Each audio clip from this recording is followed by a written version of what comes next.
இங்க ரெண்டு சிஸ்டர் திடீர்னு ஸ்விம்மிங் பூல் அடியில ஒரு பெரிய டைமண்ட் ரிங்க கண்டுபிடிக்கிறாங்க. அதை பார்த்த உடனே அங்க யாரும் இல்லாததை கன்ஃபார்ம் பண்ணிக்கிட்டு ஓல்டர் சிஸ்டர் எக்ஸைட் ஆகி ஸ்விம்மிங் பூல்ல குதிச்சு அதை எடுக்கலாம்னு போறா. ஆனா அந்த ரிங் கல் இடுக்குல சிக்கி இருந்ததால எவ்வளவு இழுத்தாலும் வரல. உடனே அந்த யங்கர் சிஸ்டரும் ஹெல்ப் பண்ணலாம்னு உள்ள குதிக்கிறா. அப்போ அவளோட ஹேர் அங்க இருந்த ட்ரெயின் கிரில்ல சிக்கிக்குது. உடனே அவளை காப்பாத்த ஓல்டர் சிஸ்டர் முடிய பிடிச்சு இழுத்து பாக்குறா. ஆனா அதுக்குள்ள ஸ்விம்மிங் பூல் மேனேஜர் யாரும் அங்க இல்லைன்னு நினைச்சு ஸ்விம்மிங் பூல் கவரை க்ளோஸ் பண்ற பட்டனை அழுத்த ஸ்விம்மிங் பூல் கவர் இப்போ மெல்ல க்ளோஸ் ஆகிட்டு இருக்குது. அதை பார்த்து ஓல்டு சிஸ்டர் ஷாக் ஆகி அவ முடிய வேகமா பிடிச்சு இழுத்து ரிலீஸ் பண்ணி அவளை மேல கூட்டிட்டு வர்றா. ஆனா அதுக்குள்ள பூல் கவர் க்ளோஸ் ஆகிருது. அவங்க ரெண்டு பேரும் வேகமா சத்தம் போட்டு காப்பாத்துங்கன்னு ஹெல்ப் கேக்குறாங்க. ஆனா பூல் மேனேஜர் டைம் ஆனதால அங்க இருந்து கிளம்பிடுறாரு. அது மட்டும் இல்லாம அன்னைக்கு ஃப்ரைடே நைட் வேற. இதுக்கப்புறம் மண்டே மார்னிங் தான் ஸ்விம்மிங் பூல் ஓபன் பண்ணுவாங்க. சோ ரெண்டு பேரும் சேர்ந்து அந்த கவரை புஷ் பண்ணி பிரேக் பண்ணலாம்னு பாக்குறாங்க. ஆனா வேலைக்காகல. யங்கர் சிஸ்டர் அக்காவை பார்த்து உன்னோட பேராசையால தான் நாம இப்படி மாட்டிக்கிட்டோம்னு பிளேம் பண்றான். பதிலுக்கு ஓல்டர் சிஸ்டரும் நீ குதிக்கலன்னா நாம இப்படி ட்ராப் ஆகிருக்க மாட்டோம்னு சொல்றா. அதுக்கப்புறம் அங்க இருந்து தப்பிக்க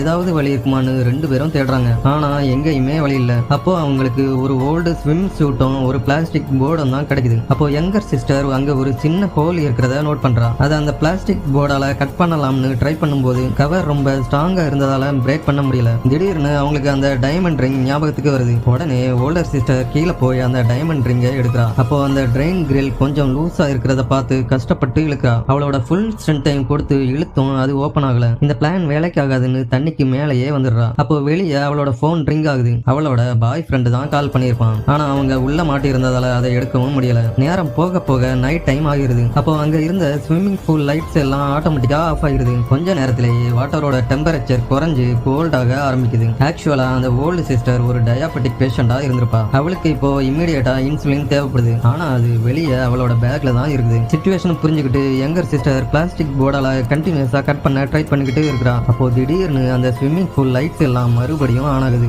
என்னடான்னு பார்த்தா ஸ்விம்மிங் பூல் கிளீன் பண்ற லேடி அங்க வர்றா. அதை பார்த்த உடனே ரெண்டு சிஸ்டரும் தப்பிக்க போறோம்னு நினைச்சு ரொம்ப ஹாப்பி ஆயிடுறாங்க. ஆனா அந்த கிளீனர் லேடி வந்ததே அந்த டைமண்ட் ரிங்குக்காக தான்.